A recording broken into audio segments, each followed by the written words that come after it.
একটি ফ্যাসিবাদী চরিত্রের রাজনীতি। আওয়ামী লীগ যখন ক্ষমতা পায় তখন সে গণতন্ত্রের বিপক্ষে অবস্থান নেয়।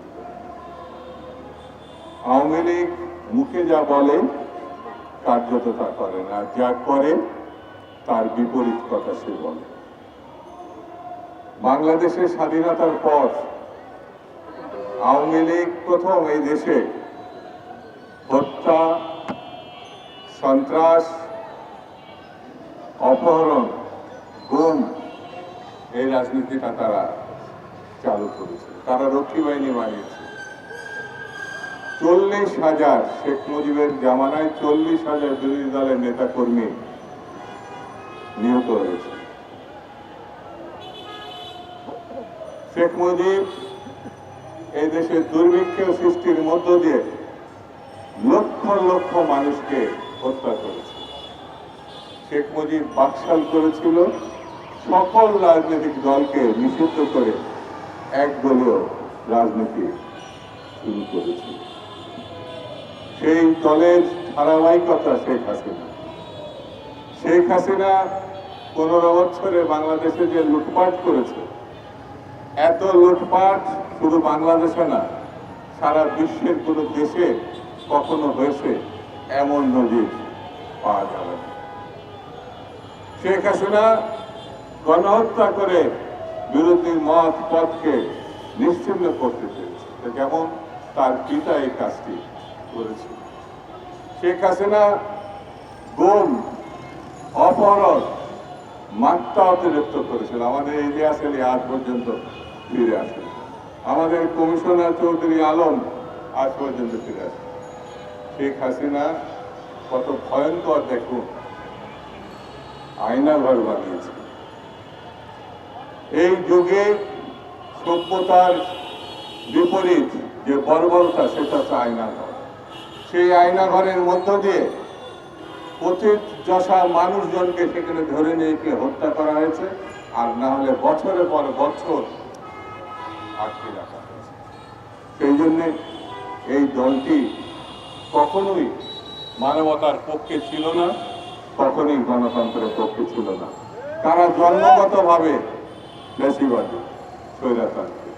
সর্বশেষ নিউ ইয়র্কের যে ঘটনা তারা সৃষ্টি করেছে, তার মধ্যে দিয়ে এটা প্রমাণ করেছে 1 বছর পার হলেও তাদের কোনো অনুশোচনা লক্ষ্য করা যাচ্ছে। তারা কখনো বাংলাদেশে যে অপকর্ম করেছে, বাংলাদেশে যে গণহত্যা চালিয়েছে, বাংলাদেশে যে নৃশংসতা চালিয়েছে, বাংলাদেশে যে সীমাহীন দুর্নীতি করেছে, তাই ব্যাপারে সে কোনো রকম অনুশোচনা তাদের নাই। জাতির কাছে তো বটেই, বিশ্বের কাছেও ক্ষমা চায়। তারা ইসলামের বিপরীত শক্তি। কেন বলছে এই কথা? আমাদের মহান সৃষ্টিকর্তা বলেছে, তুমি ভুল করলে তুমি আমার কাছে ক্ষমা চাও। আল্লাহ তাআলা ক্ষমা জন্য বসে থাকে। বান্দা ভুল করবে, বান্দা অপকর্ম করবে, সে তার সৃষ্টিকর্তার কাছে ক্ষমা চাবে। এটাই বাস্তবতা। আওয়ামী লীগ, এই জন্যে বলবো, তারা ধর্ম মানে না।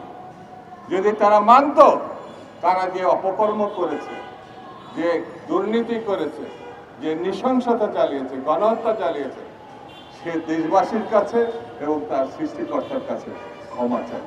সে ক্ষমা সে চায়। সেই জন্য এই শক্তির বিরুদ্ধে আমাদেরকে সজাগ থাকতে হবে।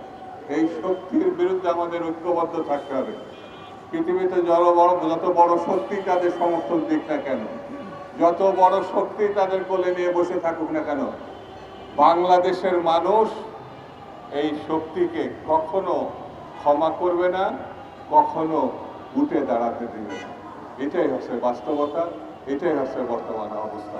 সেই জন্য আসুন আমরা এই অপশক্তিকে প্রতিরোধ করে বাংলাদেশে গণতন্ত্র প্রতিষ্ঠার পথকে সুগম করি।